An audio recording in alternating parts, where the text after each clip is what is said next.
দিয়েছেন। জাকাতের আবিধানিক অর্থ হচ্ছে বৃদ্ধি পাওয়া, পবিত্র হওয়া। তার মানে কেউ যদি জাকাত দেয় তার সম্পদ কমে না, সম্পদ বাড়ান কে? সম্পদ বাড়ে, কমে না। এটা আমরা বুঝি না। কেমনে বাড়ে?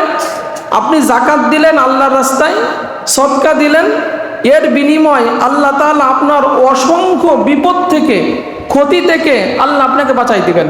ধরেন আপনি রাস্তাতে চলতেছেন, আপনার ধারণা নাই, হঠাৎ করে পড়ে যে হাত ভেঙে গেছে, পা ভেঙে গেছে, ওইখানে 50,000 টাকা চলে গেছে। কি ভাই এরকম হয় না? অথচ ওই 50,000 টাকা যে আপনার খরচ হবে আপনার ব্রেনে ছিল না। কি বিষয়টা এরকম না? পরিবারে কেউ অসুস্থ হয়েছে, মারাত্মক অসুস্থ হয়েছে, আপনার ব্রেনে নাই। আপনার একটা ঘর পুড়ে গেছে, আপনার ব্রেনে নাই, কিন্তু ওই ক্ষতিটা আপনার ওই পাশে হয়ে গেছে। আর আপনি যদি জাকাত, এই দান সদকা যদি ঠিকমতো আল্লাহর হুকুম মেনে দেন, ওই জিনিস থেকে যদি আল্লাহ আপনাকে বাঁচাই দেয়, 50,000 টাকা ওইখানে সেভ হলো না? 50,000 টাকা, এইটা কিন্তু আমরা হিসাবটা বুঝি না। আমরা চিন্তা করি সম্পদ বাড়ে কেমনে, সম্পদ এইভাবেই বৃদ্ধি পায়। ওই যে আপনার ক্ষতি হলো না টাকাগুলা, এইটা আমরা বুঝি না। এই জন্য আমরা যাদের জাকাত ফরজ হবে অবশ্যই আমরা কি করব? জাকাত আদায় করব। আর একটা হচ্ছে পবিত্র হওয়া। জাকাত দিলে সম্পদ কি হয়? পবিত্র হয়। যারা সাহেবে মাল, যাদের উপর জাকাত ফরজ, শতকরা 2.5 টাকা, 40 ভাগের 1 ভাগ, 7 টাকা, 2.5 টাকা ওর মধ্যে আল্লাহ আপনার গরিবের হক রাখছে।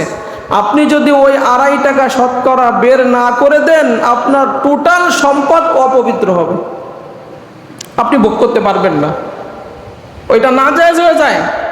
এই জন্য যারা জাকাত যাদের ফরজ হয়েছে অবশ্যই শতকরা তাদের 2.5 টাকা ওইখান থেকে গরিবদের মাঝে দিয়ে দিতে হবে।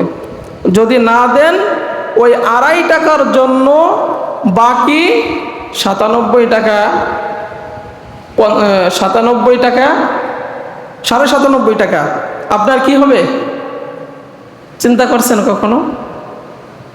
এই জন্য জাকাতের অর্থ হচ্ছে সম্পদ বৃদ্ধি পায় এবং সম্পদ পবিত্র হয়। আল্লাহ রাব্বুল আলামিন 4টা কারণে এই জাকাত ফরজ করছেন, খেয়াল করেন। একটা হচ্ছে সংকীর্ণতা, কৃপণতা, লোভ থেকে মানব জাতির আত্মাকে পুত পবিত্র করা। জাকাতের ফরজ হওয়ার 1 নম্বর উদ্দেশ্য এবং কারণ সংকীর্ণতা, কৃপণতা এবং লোভ থেকে মানব জাতির আত্মাকে কি করা? পবিত্র করা।